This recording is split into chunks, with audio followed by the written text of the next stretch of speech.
முட்டாய் ஏதாவது வாங்கி கொடுத்துருப்பான்னு இருக்குது. வாங்கி கொடுத்தோன்னா வண்டியில் ஏறிஞ்சிருங்காட்டி அவள் ஏறி இருக்கிறா. பக்கத்தில் குடியிருந்து காலி பண்ணணும் தான், அதனால் தெரிஞ்சவங்கன்னு காட்டி ஏறி இருக்கிறா. இந்த மாதிரி நானும் எனக்கு இதில் உதவியாக இருந்தது தான் மோகன்ராஜ், அந்த கைதான 2ஆம் நபர். லைக் சிறுமியோட உடல் எங்கே போட்டிங்க என்ன ஏது அப்படின்லாம் கேட்கும் போது அப்போ தான் இந்த கண்ணாம்பாளையம் அங்கே வந்து கூட்டிகிட்டு போயிட்டு தான் வந்து அங்கே இருக்கக்கூடிய தென்னந்தோப்பில் வச்சு இல்லை எப்படி கண்டுபிடிச்சாங்க இவங்க தான் அப்படின்னு பார்த்தோன்னா சிசிடிவி. மூஞ்சி எல்லாம் ஒரு பக்கம் ஃபுல்லாக செதஞ்சு உடம்பு ஃபுல்லாக ஒரே காயமாக இருக்குது சார். இந்த மாதிரி ஒரு 10 வயது சிறுமியை வந்து நான் பாலியல் ரீதியான வன்கொடுமைக்கு ஆளாக்குனேன்னா அது என்ன நடக்கும்ன்றது நல்லாவே தெரியும். தெரிஞ்சு இந்த மாதிரி சம்பவத்தில் வந்து நான் ஈடுபடுறேன் அப்படின்னா அப்போ அந்த ஈவில் மைண்டுன்னு ஒன்று இருக்கு இல்லையா. இது என்ன ஒரு விஷயம் அப்படின்னா அப்படி என்ன ஒரு வெறி அப்படிங்கிறது ஒன்று இருக்கு இல்லையா. அந்த இடத்துல என்னதான் ஒரு விஷயம் கிளாஷஸ் அப்படி இருந்தாலும் அதற்கு இது தீர்வு கிடையாது, அதுக்கு இது ரிவெஞ்ச் கிடையாது. இந்த மாதிரி சம்பவம் எல்லாம் நடக்கும்போது திரும்ப பெண் பிள்ளைகளை ஒரு ரூம்குள்ளே அடைச்சி வச்சு வாழ்க்கையெல்லாம் அச்சீவ் பண்ணாத, நீ எனக்கு உயிரோடு இருந்தா போதுன்ற நிலைமைக்கு தள்ளப்பட்டு விடுவார்களோ அப்படிங்கிற ஒரு விஷயம் வருது. Periyar Maniammai Institute of Science and Technology, Tanjavur. ECE with specialization in AI and ML, IoT, robotics and industrial automation. ஆச்சி மசாலா. எந்த சமையலும் ருசி தேடும் ரகசியம் 20 ரூபாய். ரெட் நோட் நாகை வியூவர்ஸ் எல்லாருக்கும் வணக்கம். இன்னைக்கு நம்ம கூட அட்வொகேட் பிரியதர்ஷினி மேம் இருக்காங்க. மேம் வணக்கம். வணக்கம் மேம். இன்னைக்கு ஒரு மிகப்பெரிய அதிர்ச்சியான ஒரு விஷயம் கேள்விப்பட முடியுது. கோவையில் ஒரு 10 வயது சிறுமியை வந்து அடித்து கொலை செஞ்சுருக்காங்க. பார்க்கும்போது அவங்க பெற்றோர்கள்லாம் வந்து அந்த குழந்தையோட உடலை பார்த்து செதஞ்சு போன நிலையில் அவங்க ஒன்று பேசும்போது மனசுக்கு அவ்வளோ கஷ்டமாக இருந்தது, ரொம்ப ரணமாகவும் இருந்தது. முதல்ல இந்த சம்பவத்தில் என்ன நடந்துச்சு அப்படின்றத வந்து பேசிக்கலாங்க. எஸ், ஐ திங்க் இப்போ நம்ம பேசிகிட்டு இருக்க இந்த டைமில் வந்து அந்த உடல்குறு ஆய்வானது வந்து நிறைவு பெற்றது அப்படிங்கிறது தான் நமக்கு வந்திருக்கக்கூடிய செய்தி. கூடவே வந்து டிஜிபி, தமிழக டிஜிபியான சந்தீப் ராய் ரத்தோர் அவர்கள் வந்து அங்கே போயிட்டு வந்து அந்த குளக்கரை அங்கே இருந்தது இல்லையா, எங்கே அந்த இது நடந்துச்சோ, அந்த சம்பவம் நடந்துச்சோ அங்கே போயிட்டு வந்து அவர் வந்து ஆய்வு மேற்கொண்டுட்டு இருக்காரு அப்படிங்கிற ஒரு விஷயம் எல்லாம் ஒரு புறம் இருக்குது. இந்த ஒரு கேஸில் தான் நம்ம 2 மாதிரியாக பார்க்க முடியுது. என்னென்னா, ஒன்று இந்த மாதிரி சமூகம் எப்படி நடந்துச்சு அப்படிங்கிறத போலீஸ் ஒரு தரப்பு விசாரிக்கிறதையும், போலீஸ் இதில் என்னென்ன மாதிரியான விஷயங்களை மேற்கொண்டிருக்காங்க அப்படிங்கிற ஒரு விஷயம் ஆய்வானது 2 பக்கமாக இப்போ போய்கிட்டு இருக்கு. ஓகே, ஸோ இதில் என்ன நடந்தது அப்படின்னு பார்த்தீங்கன்னா, அதாவது முந்தா நேற்று, தட் இஸ் 21 மே, ஓகே, முந்தின நாள் வந்துட்டு ஈவினிங் போல், அதாவது இருக்கக்கூடிய ஃப்ரெண்ட்ஸோட விளையாடிட்டு இருந்த அந்த ஒரு சிறுமி தான் வந்துட்டு நைட்டு வரைக்கும் வீடு திரும்பாததுனால பேரண்ட்ஸ் வந்து அங்கே அகெயின் குழந்தை விளையாடு தானே இருக்கா அப்படின்னு சொல்லிட்டு, லீவ் வேற இப்போ விளையாடிட்டு தானே இருக்கா அப்படின்னு சொல்லும்போது வீடு வந்து திரும்பாததுனால ஈவினிங் வந்துட்டு போய் அந்த பசங்களை கேட்டிருக்காங்க, என்னாச்சு என்னுடைய பொண்ணுங்க இந்த மாதிரிலாம் கேட்கும்போது அப்போ அந்த குழந்தைங்க சொன்ன ஒரு விஷயம் வந்து இந்த மாதிரி ஒருத்தர் வந்து கூட்டிகிட்டு போனார், அந்த மாமா தான் வந்து கூட்டிகிட்டு போனார் அப்படின்னு சொன்னதாக ஒரு தகவல் இருக்குது. ஓகே, ஸோ போகும்போது அப்புறம் அந்த கன்சர்ன் பர்சன், தட் இஸ் அந்த பர்சன் தான் கார்த்திக், அந்த பர்சனை போயிட்டு என்ன ஏதுன்னு விசாரிக்கும் போது, இல்லையே நான் வந்து கூட்டிகிட்டு போயிட்டு சாக்லேட் வாங்கி கொடுத்து நான் திரும்ப கொண்டு வீட்டில் விட்டுட்டேன் அப்படின்னு சொன்னதாகவும், இல்லை வேற ஒருத்தர் தான் அதுக்கப்புறம் கூட்டிகிட்டு போனார் அப்படின்னு சொல்லி இந்த பெற்றோர்கள் உறவினர்களோடையே சேர்ந்து முந்தின நாள்லேருந்து நேற்று மதியம் வரைக்கும் சுற்றி திரிந்து தேடியதாக இங்கே சொல்லப்படுது. ஓகே, இது ஒரு விஷயம். அப்புறம் எப்படி இவர் தான் அப்படின்னு வந்து கண்டுபிடிச்சாங்க, எப்படி அந்த சந்தேகம் வந்தது அப்படிங்கிற மாதிரியான கேள்விகள் எல்லாமே இந்த இடத்துல இருக்குது. அதற்கான விடை என்ன அப்படின்னு பார்த்தோன்னா, தட் இஸ் லைக் போலீஸாருக்கு சந்தேகம் வந்திருக்கு அவர் மீது. ஓகே, அப்புறம் அவரை கூப்பிட்டுட்டு போய் ஸ்டேஷனில் வச்சு விசாரிக்கும் போது அவரே அங்கே கன்ஃபெஸ் பண்ணியிருக்காரு, அவர் வாக்குமூலம் கொடுத்துருக்காரு. இந்த மாதிரி நானும் எனக்கு இதில் உதவியாக இருந்தது தான் மோகன்ராஜ், அந்த கைதான 2ஆம் நபர். 2 பேரும் சேர்ந்து தான் நாங்கள் இந்த மாதிரி பண்ணி அந்த லைக் சிறுமியை வந்து நாங்கள் 2 பேரும் தான் கூட்டிகிட்டு போய் அந்த சிறுமியை வந்து பாலியல் ரீதியான இதுக்கு வந்து பாலியல் வன்கொடுமை செய்து அவங்க இறந்துட்டாங்க, அதனால அங்கேருந்து நாங்கள் போட்டுட்டு வச்சுட்டு கிளம்பிட்டோம் அப்படிங்கிற மாதிரி சொன்னதாகவும் இங்கே ஒரு தகவல் இருக்குது. ஓகே, இது ஸோ உடனே என்ன பண்ணியிருக்காங்க, இது எப்படி சாத்தியமாச்சு, அதான் போலீஸ் ஸ்டேஷன் கூட்டிகிட்டு போட்டாங்களே, கை கால் எப்படி அடிபட்டுச்சு அப்படிங்கிற மாதிரியான கேள்விகள் எல்லாமே இங்கே நமக்கு வரலாம். அது என்ன அப்படின்னா, ஸ்டேஷனுக்கு கூப்பிட்டு போய் விசாரிச்சிருக்காங்க. அதுக்கப்புறம் அங்கேருந்து திரும்ப கூட்டிகிட்டு போயிட்டு எங்கே லைக் சிறுமியோட உடல் எங்கே போட்டிங்க என்ன ஏது அப்படின்லாம் கேட்கும் போது அப்போ தான் இந்த கண்ணாம்பாளையம் அப்படின்னு சொல்லப்படுது. ஓகே, இந்த கண்ணாம்பாளையமில் இருக்கக்கூடிய குளக்கரை அப்படிங்கிற பகுதியில், அதாவது வீட்டுக்கும் இதுக்கும் ஒரு 1.5 கிலோமீட்டர்னு சொல்லப்படுது. ஓகே, அங்கே வந்து கூட்டிகிட்டு போயிட்டு தான் வந்து இந்த மாணவி இந்த மாதிரி அந்த தென்னந்தோப்பு, அங்கே இருக்கக்கூடிய தென்னந்தோப்பில் வச்சு லைக் பாலியல் ரீதியான வன்கொடுமை பண்ணிவிட்டு அங்கேருந்து கூட்டிகிட்டு போய் அந்த குளக்கரை அதில் தூக்கி போட்டுட்டு தான் வந்து சொல்லப்படுது. ஓகே, அங்கே கூட்டிகிட்டு போனப்போ தான் அந்த சிறுமியினோட உடலை வந்து கைப்பற்றியிருக்காங்க காவல்துறையினர். கைப்பற்றி இஎஸ்ஐ மருத்துவமனைக்கு வந்து பிரேத பரிசோதனைக்கு வந்து அனுப்பப்பட்டிருக்கு. ஓகே, இது ஒரு புறம். இன்னொரு புறம் அங்கேருந்து தப்பி செல்ல முயற்சி பண்ணும்போது தான் அந்த கை காலில் அடிபட்டு எலும்பு முறிவானதை ஏற்பட்டிருக்கு அப்படின்னு சொல்லப்படுது. வலது கால் வலது கை. ஸோ அங்கே கவர்மெண்ட் ஹாஸ்பிட்டல் அட்மிட் பண்ணி ஒரு பக்கம் வந்துட்டு அந்த சிகிச்சையானது மேற்கொள்ளப்பட்டு இருக்கு. கூடவே அந்த அரெஸ்ட் பண்ணப்பட்ட இந்த மோகன்ராஜ் அப்படின்னு சொல்லக்கூடிய பர்சன் வந்து சூலூர் குற்றவியல் நீதித்துறை நடுவர் நீதிமன்ற நீதிபதி அருண்குமார் அவர்கள் முன்னிலையில் வந்து ஆஜர்படுத்தி 27th வரைக்கும் இந்த மந்த் வரைக்கும் லைக் கஸ்டடி ஜுடிஷியல் கஸ்டடி போட்டிருக்காங்க. இதுதான் வந்து நடந்த வந்து ஒரு விஷயம். ஓகே, ஸோ இது ஒரு புறம் இப்படி போயிட்டு இருக்கும்போது அந்த சிறுமியின் உடலை வந்து அங்கேருந்து கைப்பற்றி பிரேத பரிசோதனைக்கு அனுப்பப்பட்டிருக்கு. இல்லை என்ன ஒரு விஷயம் அப்படி இல்லை எப்படி கண்டுபிடிச்சாங்க இவங்க தான் அப்படின்னு பார்த்தோம்னா சிசிடிவி மெயினான ஒரு விஷயம். அந்த லைக் குழந்தைய வந்துட்டு உட்கார வச்சுட்டு போனது, அந்த சம்பவம் நடந்தது இல்லையா, அந்த இடத்துல வந்து சுற்றி திரிந்தது, இது எல்லாமே சிசிடிவியில் ரெக்கார்ட் ஆகி தான் காவல்துறையினருக்கு வந்து ஒரு சந்தேகம் ஏற்பட்டு சிசிடிவி வைத்து தான் உறுதிப்படுத்தியிருக்காங்க. விச் மீன்ஸ் இந்த பர்சன்ஸ் தான் அப்படிங்கிறது முதற்கட்டமாக உறுதி செய்யப்பட்டது சிசிடிவியை வைத்து. இது ஒன்று. ரெண்டாவது அதாங்க அந்த சம்பவத்தை நிகழ்த்துற அந்த பர்சனே வந்து பாலியல் ரீதியான ஒரு விஷயம்னு சொல்றாரு. அப்புறம் ஏன் அப்படின்ற ஒரு கேள்வி வருது இல்லையா. ஸோ அதற்காகத்தான் இந்த போஸ்ட்மார்ட்டம் ரிப்போர்ட்டுக்காக இப்போ வெயிட்டிங். உடல் கூராய்வில் வந்துட்டு என்ன மாதிரியான கொடுமைகளை அந்த சிறுமி அனுபவிச்சாங்க அப்படிங்கிறது எல்லாமே நமக்கு தெரிய வரும். எப்போ உயிர் போச்சு, ஓகே, அதாவது அந்த பாலியல் ரீதியான வன்கொடுமைக்கு ஆளாக்கப்படும் போது உயிர் போச்சா, இல்லை அதுக்கப்புறம் இவங்க கொன்று இருக்காங்களா, இது வந்து பாலியல் வன்கொடுமையா இல்லை கூட்டு பாலியல் வன்கொடுமையா, 2 பேர் இல்லையா அப்படிங்கிற விஷயம் எல்லாமே நமக்கு சயின்டிஃபிக்காக ப்ரூவ் ஆனோம் இல்லையா. ஸோ அதுக்கான ஒரு விஷயம் தான் வந்து இனிமே வந்து நடக்கப்படக்கூடிய ஒரு விஷயம். ஓகே, இதற்கிடையில தான் இது வரைக்கும் வந்து கொலை செய்தல், கடத்துதல், கூடவே வந்து பார்த்தோன்னா கொடூரமான லைக் காயங்கள் ஏற்படுத்துதல், இது கீழெல்லாம் பிஎன்எஸ் ஆக்ட் கீழே வந்து லைக் கேஸ் ரெஜிஸ்டர் பண்ணியிருக்காங்க. எஃப்ஐஆர் ஆனது ரெஜிஸ்டர் பண்ணப்பட்டிருக்கு. இதற்கப்புறம் நான் சொன்ன மாதிரி இப்போது உடல் கூராய்வு ரிப்போர்ட்டில் இதெல்லாம் கன்ஃபார்ம் பண்ணப்பட்டால் அந்த செக்ஷன்ஸும் போக்சோ கீழே வரக்கூடிய செக்ஷன்ஸும் இந்த எஃப்ஐஆரில் இன்க்ளூட் பண்ணப்பட்டு அங்கே எஃப்ஐஆர் ஆனது ஆல்டர் பண்ணப்படும். மேம், இன்னொரு கேள்வி இங்கே என்ன வருது அப்படின்னா, அதே சூலூர் அந்த இடத்துல அவங்க இருக்கிற இடத்துலேருந்து ரொம்ப கம்மியான இந்த ஒரு ஏரியாஸில் தான் உடல் அப்படிங்கிறது கண்டெடுக்கப்பட்டிருக்கு அப்படின்னும் போது ஒரு நாள் ஃபுல்லாக போலீஸ் தேடி இருக்காங்க. பட் தேடியுமே எப்படி அந்த இடத்துல வந்து கண்டுபிடிக்கல அப்படின்னு அந்த அவங்களுடைய பெற்றோரும் சரி சித்தியும் சரி இந்த மாதிரியான கேள்விகள்லாம் வச்சுருந்துருக்காங்க. அந்த இடத்த வந்து எப்படி அவங்க மிஸ் பண்ணாங்க? ஏன்னா அது ரொம்ப சென்சிட்டிவான இடம் அண்ட் ஆல்ரெடி கிரைம் நடந்திருக்கு அப்படின்னு சொல்லப்படுது. ஏன் போலீஸார் அந்த இடத்துக்கு போய் தேடலை அப்படிங்கிற ஒரு கேள்வி வந்து வருதுங்க. இது அப்படியே நம்ம இந்த விஷயம் பேசும்போது விளாத்திக்குளம் விஷயம் மாதிரியே கனெக்ட் பண்ண முடியும் இல்லையா. அதாவது ஒரு வேளை அவங்க பேரண்ட் அங்கே சொல்லியிருந்தாங்க என்னன்னா வந்துட்டு அங்கே குற்றவாளியை கண்டுபிடிப்பதற்கே ஒரு மாதிரி தாமதம் ஏற்படுது. கடைசியாக தான் அந்த வெல்மில் சிசிடிவியை வந்து அதுவும் அங்கே வந்து ஒருத்தர் சொல்லக்கூடிய ஒரு விஷயம் இல்லையா, ஆடுமை வந்து ஒருத்தர் சொல்லக்கூடிய ஒரு விஷயம் இல்லை, இந்த பைக் இங்கே நின்றுது நான் ஃபோட்டோ எடுத்து வச்சேன் அப்படின்னு சொன்னதின் அடிப்படையில் அந்த பைக் திருட்டு போயிருக்குன்னு வச்சு அதுக்கப்புறம் அங்கே ஒரு எஃப்ஐஆர் ரெஜிஸ்டர் ஆயிருக்குன்றத வச்சு அதுக்கப்புறம் இந்த பைக் சிசிடிவியில் ட்ரேஸ் பண்ணி அப்படி பிடிக்கப்பட்ட ஒரு விஷயம் இல்லையா. இங்கே என்னன்னா ஆல்ரெடி அந்த சூலூர் அந்த எஸ்பெஷலி அந்த ஒரு பகுதி இல்லையா, ரொம்ப பதட்டத்துக்கு உள்ளான பகுதி. இங்கே ஆல்ரெடி இந்த மாதிரி சம்பவம் நடந்திருக்குன்னு சொல்லக்கூடிய ஒரு பகுதியாக அது இருக்கு இல்லையா. அங்கே ஏன் வந்துட்டு இந்த மாதிரியான ஒரு விஷயங்கள் ஒரு நம்ம சொல்லுவல பதட்டத்துக்கு உள்ளான ஒரு இடம் அப்படின்னு சொல்லுவாங்க, அதை ஏன் வந்துட்டு அவங்க போய் ஃபர்ஸ்ட் தேடலைன்ற ஒரு விஷயம் இருக்கு இல்லையா. கடைசி வரைக்கும் தேடிட்டு அந்த சிசிடிவி அதுக்கப்புறம் தான் எடுத்து. இங்கே என்னன்னா சிசிடிவி அப்படிங்கிறது மூலியமா உறுதி செய்யப்படுது. பட் அந்த சிசிடிவின்ற ஒரு விஷயம் லேட்டாக பார்க்கப்படுதா அப்படிங்கிற ஒரு கேள்வி இந்த இடத்துல வருது இல்லையா. ஓகே, ஏன்னா முதல்ல நிறைய இந்த மாதிரி இப்போ சம்பவங்கள் நடக்கும்போது ரொம்ப பெரிய டிஃப்ரென்ஸ்லாம் வர்றதில்லை. அதாவது அந்த மாணவியோ இல்லை அந்த பெண்ணோ யார் பாதிக்கப்பட்டவங்களோ விக்டிம் வந்து கொலை செய்யப்பட்டு போடக்கூடிய இடமா இருக்கட்டும், இல்லை பாலியல் வன்கொடுமை செய்யப்பட்டு இது பண்ணக்கூடிய இடமா இருக்கட்டும், ரொம்ப தள்ளி வரக்கூடிய டிஃப்ரென்ஸ்லாம் இல்லை இல்லையா.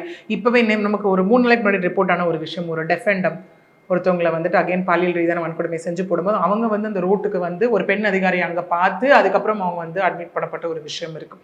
இந்த மாதிரி இந்த குற்ற சம்பவத்தில் ஈடுபடுறவங்க பெரிதும் தேர்ந்தெடுக்கக்கூடிய ஒரு பிளேஸ் என்னவா இருக்குன்னா இருள் சூழ்ந்த இடம், காடுகள், இது வந்து தென்னந்தோப்பு இல்லையா. இந்த மாதிரியான ஒரு விஷயம், ஆள் நடமாட்டம் இல்லாத ஒரு ஏரியா, அந்த மாதிரி ஒரு விஷயம் தான் தேர்ந்தெடுக்கப்படுது. இங்கே என்ன ஒரு கைண்ட் ஆஃப் ரெக்வெஸ்ட் ஆர் நம்ம எல்லாருமே என்ன ஒரு விஷயத்தை வந்து இங்கே வந்து யோசிச்சு முன் வைக்கலாம் அப்படின்னா, இந்த சிங்கப்பெண் சிறப்பு அதிரடிப்படை திட்டம் இருக்கு இல்லையா. அங்கே வந்து முதலமைச்சர் விஜய் அவர்கள் சொல்லும் போது சொன்ன ஒரு விஷயம், இந்த மாதிரி பஸ் ஸ்டாப்ஸ் இல்லையா, எஜுகேஷனல் இன்ஸ்டிடியூஷன்ஸ் இங்கெல்லாம் வந்துட்டு லைக் பாதுகாப்பானது வழங்கப்படும் சொல்லியிருந்தாரு. கூடவே இந்த மாதிரி குற்ற சம்பவங்கள் அதிகமாக நிகழக்கூடிய பகுதிகள்னு இருக்கு இல்லையா, அந்த பகுதிகள் எல்லாமே கண்டறியப்பட்டு அங்கேயும் பாதுகாப்பானது கொடுக்கப்படணும் அப்படிங்கிறது ஒன்று.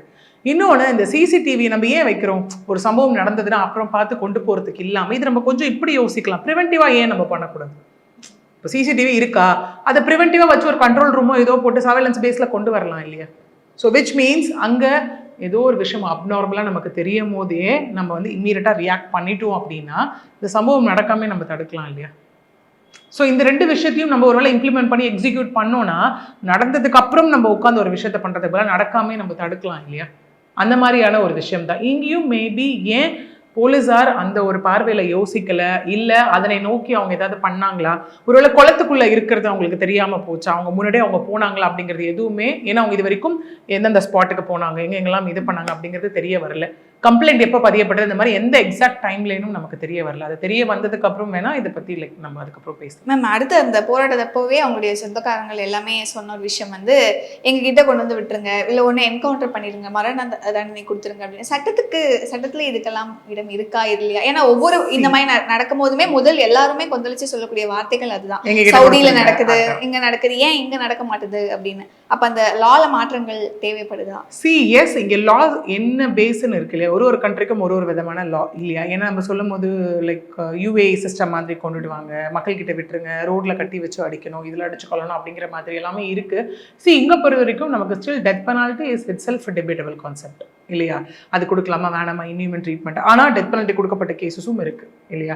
நமக்கு ரீசெண்டாக பார்த்தோம் அப்படின்னா கஸ்டோடியல் டெத்தில் வந்துட்டு இரட்டை தூக்கு தண்டனையானது கொடுக்கப்பட்டது. எங்கேயும் எந்த விதத்திலையும் அவர்கள் தப்பித்து விடக்கூடாது அப்படிங்கிறதுக்காக உச்சபட்ச தண்டனையாக அதோட கான்ட்ரவர்சிஸ் இது பண்ணி அவங்க விச் மீன்ஸ் என்னன்னா, இங்கே ஒரு விஷயம் இன்டென்ஷன் முக்கியம். ஒரு கிரைம் நடக்குது அப்படின்னா அவங்க இன்டென்ஷன் இந்த மாதிரி ஒரு சம்பவம் நடக்குது, இதை பண்ணால் at the end of the day அவங்க உயிர் போகும்னு நல்லா தெரியும். அப்போ அது எவ்வளோ கொடூரமான ஒரு சம்பவம். ஏன்னா நம்ம ஒரு கிரைமை ஃபுல்ஃபில் பண்ணுறதை நம்ம சொல்லுவோம் மோட்டிவ், இன்டென்ஷன், ப்ரிப்பரேஷன், ஃபைனலாக எக்ஸிக்யூஷன். இது 4ம் சேரும்போது அது கொடூரமான குற்ற செயலாக மாறும் இல்லையா? இது என்ன நோக்கத்தோடு வந்தாங்க, ஓகே, அவங்களுக்கு இது முன்னாடியே வந்து எந்த இன்டென்ஷன் இருந்தது இதனை நோக்கி, ஓகே, அதுக்கப்புறம் இதெல்லாம் பண்ணால் எனக்கு ஃபைனல் கான்சிக்வன்சஸ், ஒரு ரிசல்ட் எனக்கு என்னன்னு தெரிஞ்சு எக்ஸிக்யூட் பண்ணுறது, ஃபைனலாக அந்த ஒரு குற்ற சம்பவத்தை வந்து ஈடுபட்டு முடிக்கிறது. இதெல்லாம் இருந்தாலே ஈவில் இன்டென்ட்னு சொல்லுவோம். ஏன்னா நம்ம பார்க்கும் போது அந்த கஸ்டோடியல் டெத்லையும் கொடுக்கப்பட்ட ஒரு விஷயம் என்னன்னா, காமன் இன்டென்ஷனையும் ஒரு செக்ஷனாக இன்க்ளூட் பண்ணியிருந்தாங்க. விச் மீன்ஸ் இவர்கள் எல்லாருக்கும் இந்த அடி அடித்தா இவங்க இறந்துருவாங்கன்னு தெரியும். இந்த மாதிரி ஒரு 10 வயது சிறுமியை வந்து நான் பாலியல் ரீதியான வன்கொடுமைக்கு ஆளாக்குனேன்னா அது என்ன நடக்கும்ன்றது நல்லாவே தெரியும். தெரிஞ்சு இந்த மாதிரி சம்பவத்தில் வந்து நான் ஈடுபடுறேன் அப்படின்னா அப்போ அந்த ஈவில் மைண்டுன்னு ஒன்று இருக்கு இல்லையா அந்த இடத்துல. So law system is something எல்லாமே வந்து அங்கே உச்சபட்ச தண்டனையானது அங்கே இருக்க தான் செய்து கொடுக்கப்பட்டுட்டு தான் இருக்குது, ஓகே. ஏன்னா அது எந்த அளவுக்கு காவல்துறையினர் கரெக்டாக விசாரித்து ப்ராப்பரான எவிடன்ஸை சப்மிட் பண்ணுறாங்கன்னு இருக்குல்ல. ஏன்னா நம்ம நிறைய கேசஸில் போகும்போது நம்மளே பார்த்துருக்கோம், இந்த விஷயத்தில் வந்து இதை நிரூபிக்க காவல்துறையினர் தவறிட்டாங்கன்னு எத்தனை இடத்துல நம்ம பார்த்துருக்கோம் இல்லையா? ஏன்னா இங்கே ப்ரிலிமினரி ஒர்க் அப்படிங்கிறது காவல்துறையினரோட ஒர்க் தான். அதனை சார்ந்த எல்லா எவிடன்ஸும் ப்ராப்பராக கலெக்ட் பண்ணணும், விட்னஸஸை ப்ராப்பராக இது பண்ணணும், சார்ஜ் ஷீட் ஃபைல் பண்ணணும். ஏன்னா ஒரு பர்சன் பெயில் வாங்குறதோ இல்லை ஈஸியாக ட்ரையலை உடச்சிட்டு வெளியில் வர்றதோ கம்ப்ளைண்ட், ஸ்டேட்மெண்ட், சார்ஜ் ஷீட் பொறுத்து தான். விட்னஸ் ஏன்னா நிறைய இடத்துல பிறல் சாட்சியாக மாறிட்டாங்கன்னு இருக்கு இல்லையா? நிறைய இடத்துல இவர் தான் குற்றவாளி என்பதை நிரூபிக்க போதுமான ஆதாரங்கள் இல்லைன்னு நம்ம பார்த்துருக்கோமா? ஓகே, இது எதுக்குமே இடம் கொடுக்காம அந்த விஷயம் கரெக்டாக நோக்கி நகர போகுது அப்படின்னா, நகர்ந்துச்சு அப்படின்னா இங்கேயும் இவங்களுக்கான ஆஸ் பர் நம்ம இந்தியன் லா சிஸ்டம் எப்படி இருக்கோ, இந்தியன் லாஸ் என்னென்னலாம் உச்சபட்ச தண்டனை இருக்கோ அது எல்லாமே இவங்களுக்கும் கிடைக்கிறதுக்கான வாய்ப்புகள் நிறையவே உண்டு. இன்னும் நான் உங்களுடைய சித்தி சொன்ன ஒரு வார்த்தை தான், அந்த மாதிரி ரொம்ப சிதைஞ்சு போய் ஃபுல்லாக ஃப்ராக்சர் ஆகி முகத்தெல்லாம் அவ்வளோ ஓட்டையாக இருந்தது, கல்லெல்லாம் வச்சு அடிச்சிருக்காங்கன்னு சொன்ன அந்த ஒரு காலம் நீங்களுமே பார்த்துருந்துருப்பீங்க. உங்கள் யூகத்தில் அந்த இடத்துல தென்னந்தோப்புக்குள்ளே என்ன நடந்திருக்கும் அப்படிங்கிறத ஒரு யூகமாக சொல்ல முடியுமா? சிஎஸ் இங்கே அதான் இப்போ வரைக்கும் நமக்கு லைக் சயின்டிஃபிக்கலாக அஃபிஷியலாக என்ன நடந்ததுன்னு நமக்கு வரல. பட் ஆனால் இந்த மாதிரி ஸ்டேட்மெண்ட்ஸ் எல்லாம் சொல்லும்போது சிறுமியின் கை கால்கள் உடைக்கப்பட்டிருக்கு, எலும்பு முறிவானது ஏற்பட்டிருக்கு, சொன்ன மாதிரி வாய் வந்து கூடலாக இருந்தது, முகம் சிதைக்கப்பட்டிருந்தது, கழுத்து, இந்த மாதிரியான நிறைய விஷயங்கள் அந்த உடலை பார்த்தவர்கள் வந்து சொல்லக்கூடியது நம்மளால. விச் மீன்ஸ் அந்த உடல்கள் அவ்வளோ காயம் இருக்கும்போது இது ஒரு வேலை, இது வந்து கடத்தப்பட்டது 2 பேர், ஒரு சிறுமியை ஒரு பெண் பிள்ளை அப்படின்னும் போது இது வந்து பாலியல் ரீதியான ஒரு குற்றம் தான் அங்கே நடந்திருக்கு அப்படிங்கிறது வந்துட்டு ஒரு பேசிக்காக எல்லாரும் சொல்லக்கூடிய ஸ்டேட்மெண்ட்லேருந்து புரிதலுக்குள்ளாகிற ஒரு விஷயமா இருக்கு இல்லையா? இதில் என்ன ஒரு விஷயம் அப்படின்னா, அப்படி என்ன ஒரு வெறி அப்படிங்கிறது ஒன்று இருக்கு இல்லையா அந்த இடத்துல. இன்னைக்கு நமக்கு வந்து இன்னைக்கு இல்லை, நம்ம இதுக்கு முன்னாடி பேசின எல்லா கிரைம்ஸ்லையும் நம்ம பேசின 3 விஷயம் ஒரு கிரைம்க்கு வந்து அடிப்படையாக இருக்கிறது வந்து பார்த்தோன்னா, 1 ஆல்கஹால், 2வது ட்ரக்கு, 3வது பான் மூவி அடிக்ஷன். ஓகே, நம்ம இந்த கவர்மெண்ட் வந்துட்டதுக்கப்புறம் நம்ம எல்லாம் இது பண்ணது அந்த முதல் கட்டமாக 717 டாஸ்மார்க் மூடப்படுறது, நேரம் குறைக்கப்படுதுன்னும் போது எல்லாருக்கும் ஒரு பெரிய ஒரு பெருமூச்சு வந்துச்சு இல்லையா? பரவாயில்லப்பா, அதாவது இது போதைப் பொருட்கள், நார்கோட்டிக்ஸ், ஆன்டி நார்கோட்டிக்ஸ் இது வந்து இது பண்ண முடியும், ஸ்பெஷல் ஃபோர்ஸ் வந்து அமைக்கப்படும்லாம் சொல்லியிருந்தாங்க. அப்போ 2 விஷயத்தை நம்ம வந்து ஸ்டாப் பண்ணிட்டோம்னா, விச் மீன்ஸ் பெண்களுக்கு அகேன்ஸ்டான ஒரு விஷயம் குறையும் அப்படின்னு சொல்லி எல்லா தாய்மார்களும் எல்லா வீட்டில் இருக்கக்கூடிய அப்பா அண்ணன் தம்பி எல்லாரும் பெருமூச்சு விட்ட ஒரு விஷயம் வந்து நம்ம வீட்டு பெண் பிள்ளைகள் இனிமேல் பாதுகாப்பாக இருக்கலாம் அப்படிங்கிற ஒரு விஷயம் நம்ம இது பண்ணும்போது இந்த மாதிரி ஒரு சம்பவங்கள்லாம் நிகழ்ந்துட்டே இருக்கு. இன்னும் இவங்க 2 பேரை பற்றி விசாரிக்கும் போது தான் இவங்க அப்போ என்ன மாதிரியான சூழ்நிலையில் இருந்தாங்க, மனநிலையில் இருந்தாங்க, ப்ளஸ் கூடவே இவங்களோட பின்னணி என்ன அப்படிங்கிறது எல்லாமே இருக்கும் வச்சுதான் நம்மளால இங்கே சொல்ல முடியும். இல்லை இவங்களுக்கும் ஏன்னா அங்கே இன்னொன்று நான் பார்த்தேன், அந்த இன்டர்வியூ கேட்கும் போதே ஒரு கேள்வி அவங்க அம்மா கிட்ட கேட்டிருந்தாங்க, உங்களுக்கும் அவங்களுக்கும் ஏதாவது முன்விரோதம் இருக்கான்னு ஒரு கேள்வி கேட்கப்பட்டிருந்தது இல்லையா. அங்கே அப்பெல்லாம் எதுவுமே இல்லைங்க, அவர் நாங்கள் வரும்போது காலி பண்ணிட்டு போயிட்டாருங்கன்னு சொல்லியிருந்தாங்க. என்னதான் ஒரு விஷயம் கிளாஷஸ் அப்படி இருந்தாலும் அதற்கு இது தீர்வு கிடையாது, அதுக்கு இது ரிவெஞ்ச் கிடையாது இல்லையா. ஏன்னா இப்போ நமக்கே தெரியும் என்னன்னா, ஒரு மேரிட் விமன் ஓகே தன்னுடைய ஹஸ்பண்டே தன்னை பிடிக்காம தொடரதை ஒத்துக்க முடியாதப்போ, மேரிட்டல் ரேப்புன்னு சொல்கிறப்போ, என்னை இவர் டார்ச்சர் பண்ணுறாருன்னு சொல்கிறப்போ 10 வயது சிறுமி ஒரு அடல்ட், ஃபார் எக்ஸாம்பிள் நான் அதை வந்து கம்பேரிசனுக்காக சொல்கிறேன், ஒரு 30-35 வயசு 25 வயசே நம்மளால் ஒரு அருவருப்பாக நம்ம யோசிக்கக்கூடிய ஒரு விஷயம் இருக்கப்போ இந்த மாதிரி சம்பவத்தை நம்மளால் நினச்சி கூட பார்க்க முடியாது இல்லையா. ஏன்னா நிறைய இடத்துல இந்த மாதிரி பார்த்தீங்கன்னா கண்டிப்பாக இந்த சிறுமி நேரத்துக்கு வந்து அவங்க உயிரோடு இருந்தாங்கன்னா, அட்லீஸ்ட் உயிரோடவாது எதுவும் ஆகாமல் இருந்திருந்தாங்கன்னா லைஃப் லாங் அவங்களுக்கு அது ஒரு ஸ்கார் தானே. லைஃப் லாங் வந்துட்டு ஒரு கவுன்சிலிங் ஆனது தேவைப்பட்டிருக்கும், ஆண்களை பார்த்தா வெறுப்பு வந்திருக்கும், பயம் வந்திருக்கும், அவங்க லைஃப்பில் அவங்க என்ன அடுத்தது அச்சீவ் பண்ணியிருக்க முடியும். இந்த விக்டிம் உயிரோடு இருந்தால் விக்டிமோட ஸ்டேட்மெண்ட் அப்படிங்கிறது ஒரு பெரிய ரோல் ப்ளே பண்ணியிருக்கும் இல்லையா. இந்த இடத்துல அவங்க இல்லை, இறந்தே போயிட்டாங்க இல்லையா. ஏன்னா அந்த விளாத்திக்குளமும் போகும்போது அதாவது 10th ஸ்கூல் ஃபஸ்ட் அந்த மாணவி இல்லையா, அந்த மாதிரி ஒரு விஷயம். இங்கே பள்ளி மாணவின்னும் போது அப்போ எந்த வயசில் யாரை தான் நம்பி அப்போ இப்போ இந்த மாதிரி சம்பவமெல்லாம் நடக்கும்போது திரும்ப பெண் பிள்ளைகளை ஒரு ரூம்குள்ளே அடைச்சி வச்சு நீ எதுவும் பண்ண வேணாமா, நீ வாழ்க்கையெல்லாம் அச்சீவ் பண்ணாத, நீ எனக்கு உயிரோடு இருந்தால் போதுன்ற நிலைமைக்கு தள்ளப்பட்டு விடுவார்களோ அப்படிங்கிற ஒரு விஷயம் வருது இல்லையா. உடனே தண்டனைகள் கொடுக்கணும் அப்படிங்கிற மாதிரியான கோரிக்கைகளும் எடுத்துட்டு இருக்கு. டு வாட் எக்ஸ்டென்ட் அது இந்த கேஸ்ல பாசிபிள்? சிஎஸ்சிங்க அது சொன்ன மாதிரி அந்த ப்ரொசீஜரல் டிலே அப்படிங்கிறது, ஏன்னா முன்னாடியே இந்த கேசஸ் பற்றி பேசும்போது சில கேஸ்க்கு 5 வருஷம் எடுக்குது, சிலதே 3 வருஷம் எடுக்குது. கோயம்புத்தூர்ல இதே மாதிரி ஏர்போர்ட்ல நடந்த கேஸ் 5லேருந்து 6 மாதத்துக்குள்ள முடிக்கப்பட்டு தண்டனையானது அங்கே கொடுக்கப்பட்டிருக்கு இல்லையா. இங்க என்னன்னா இப்போ ஏன் அந்த ப்ரொசீஜரல் டிலே அப்படின்னு சொல்லப்படுதுன்னா, ஒரு கேஸ்ல ஃபார் எக்ஸாம்பிள் யோசிச்சுக்கோங்களேன், ஒரு 30 விட்னஸ் இருக்காங்க, 25 விட்னஸ் இருக்காங்கன்னா அந்த 25 பேரையும் ஏற்றி இறக்கணும் குட்ல இல்லையா. அதுல அவங்க கரெக்டான டைமுக்கு வரணும், கோர்ட்டில் அதுக்கான ப்ராசஸ் போகணும். இங்கே நீதிமன்றம் சார்ந்தோ இங்கே அதை வந்து அவங்களுக்கு கொண்டு போய் ஆஜர்படுத்தக்கூடிய காவல்துறை தரப்புல இருந்தும் எந்த வித டிலே இல்லைனாலும் அதற்கு இங்கே ஒத்துழைக்க வேண்டியவர்கள் இவர்கள் எல்லாம் இருக்காங்க இல்லையா. இவங்கெல்லாம் அங்கே ஏறி ஒரு விஷயத்தை அங்கே உறுதிப்படுத்தும் போது தானே குற்றவாளிக்கான தண்டனைன்றது அங்கே வந்து உறுதி செய்யப்பட்டுக்கிட்டே போகும் இல்லையா. இந்த மாதிரியான எந்தவித டிலேஸும் இல்லாமல் இருக்கும்போது ஓகே இங்கே இல்லை இன்னொன்றும் சொல்லப்படுது, 1 மாதத்துக்குள்ளே சார்ஜ் ஷீட் ஃபைல் பண்ணுறதுக்காக பண்ணப்படும் அப்படிங்கிற மாதிரியான உறுதிகள் எல்லாமே இங்கே கொடுக்கப்பட்டிருக்கு இல்லையா. So once charge sheet file பண்ணிடுச்சுன்னா இம்மீடியட் அடுத்தது கமென்சிங் ஆஃப் ட்ரையல் அப்படிங்கிற ஒரு விஷயம் அங்கே நடக்கும். ஓகே அது இம்மீடியட்டாக நிறைய நம்ம சில கேசஸ்லாம் பார்த்துருக்கோம், நெக்ஸ்ட் இம்மீடியட் இயரிங்ஸ் போடப்பட்ட கேசஸும் நமக்கு இங்கே இருக்குது இல்லையா. ஸோ அந்த மாதிரியான விஷயங்களை துரிதப்படுத்தும் போது இதுக்கு நம்ம விரைவில் வந்துட்டு நம்ம இதுக்கு வந்து ஜட்மெண்ட் ஆனதை எக்ஸ்பெக்ட் பண்ணலாம். மேம் ஃபைனலி இந்த ஒரு கேள்வி, இந்த போஸ்ட்மார்ட்டம் அப்படிங்கிற ஒரு விஷயம் தான் இன்னைக்கு இதில் ஒரு மிகப்பெரிய ரோல் வந்து ப்ளே பண்ண போகுது. ஸோ அந்த போஸ்ட்மார்ட்டம் அப்படிங்கிற ப்ராசஸ் பற்றி சொல்லுங்கள் மேம், என்ன அதுக்கப்புறம் அந்த ரிப்போர்ட் எவ்வளோ நேரம் ஆகும்?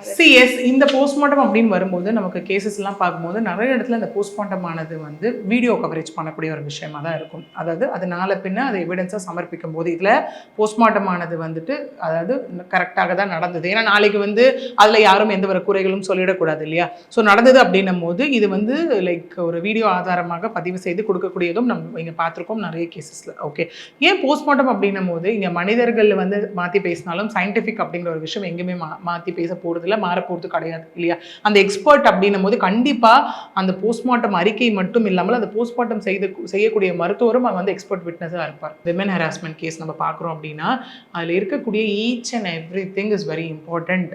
ஓகே அவங்க போகிறாங்கன்னா அவங்கள செக் பண்ணுற டாக்டர்ஸ்லேருந்து அவங்க வரும்போது எந்த நிலைமையில் பார்த்தாங்கன்றது முதற்கொண்டு இந்த மாதிரி உயிர் போகிற பட்சத்தில் வந்து அந்த போஸ்ட்மார்ட்டம் இருக்கும்போது என்ன மாதிரியான சூழ்நிலை அவங்க உடல் கொடுக்கப்பட்டது, போஸ்ட்மார்ட்டம் பண்ணும்போது இதெல்லாம் நாங்கள் பார்த்தோம், இதெல்லாம் நாங்கள் கோத்ரூ பண்ணோம், இவ்வளோ கொடுமையான காயங்கள் இருந்தது அப்படின்னு அந்த பர்சன் சொல்லக்கூடியதும் அந்த எக்ஸ்பர்ட் சொல்லக்கூடியதும் மிகப்பெரிய எவிடன்ஸாக இங்கே இருக்கும். அப்புறம் ஃபாரன்சிக் டிபார்ட்மெண்ட் அந்த இடத்துல இருந்து ஏதாவது கைப்பற்றுறாங்க, அந்த கைரேகை நிபுணர்கள் அவங்க இவங்க விச் மீன்ஸ் அந்த எக்ஸ்பெரிமெண்டல் அவங்க என்னென்னலாம் பண்ணாங்க, என்னெல்லாம் பண்ணி இந்த ரிப்போர்ட் கொடுத்தாங்கன்றதை கண்டிப்பாக அவங்க சொல்லக்கூடிய ஒரு விஷயம் அங்கே இருக்கும். ஓகே இன்னொரு பக்கம் அந்த சயின்டிஃபிக் எவிடன்ஸ் ஆனது இருக்கும் போது தான் வந்துட்டு நமக்கு உறுதி செய்யப்படக்கூடிய ஒரு விஷயமாகவே இந்த இடத்துல இருக்கும். ஓகே உடலில் எவ்வளோ காயங்கள், இங்கே எவ்வளோ காயங்கள் இருந்தது, இப்படிலாம் எலும்பு முறிவு ஏற்பட்டிருந்தது, சில இடத்துல பிறப்புறுப்புல அவ்வளோ காயங்கள் இருந்தது அப்படிங்கிற மாதிரியான விஷயங்கள் எல்லாமே இருக்கு இல்லையா. இதில் அதனால தான் அந்த போஸ்ட்மார்ட்டம் ரிப்போர்ட் அப்படிங்கிறது மிக முக்கிய விஷயமாக விஷயமாக பார்க்கப்படுது. ஏன்னா எஃப்ஐஆர் ஆல்ட்ரேஷனுக்கும் அதுதான் ஒரு அடிப்படையாக இங்கே இருக்க போகுது. சொன்ன மாதிரி இது வரைக்கும் மர்டர், கிட்னாப், தென் காசிங் ஹர்ட், கிரீவியஸ் ஹர்ட், அது மட்டும் தான் செக்ஷன்ஸாக இருக்கிறதா தகவல். ஓகே, இதுக்கப்புறம் தான் இதை வைத்து இந்த செக்ஷன்ஸ் மாறுபட போது. அதை வைத்து இந்த கேஸோட விஷயமே வந்து டர்ன் ஆகும். அடுத்ததை நோக்கி கொடூரமான வழக்காக பதிவு செய்யப்பட்டு கொடூரமான தண்டனைக்கான ஒரு அடிப்படையாக அது மாறும். நிறைய விஷயங்கள் ரொம்ப டீட்டெயிலாக சொன்னீங்க ma'am. Thank you ma'am. Thank you. Periyar Maniammai Institute of Science and Technology, Tanjavur. ECE with specialization in AI and ML, IoT, robotics and industrial automation. எந்த சமையலும் ருசி தேடும் ரகசியம் 20 ரூபாய்.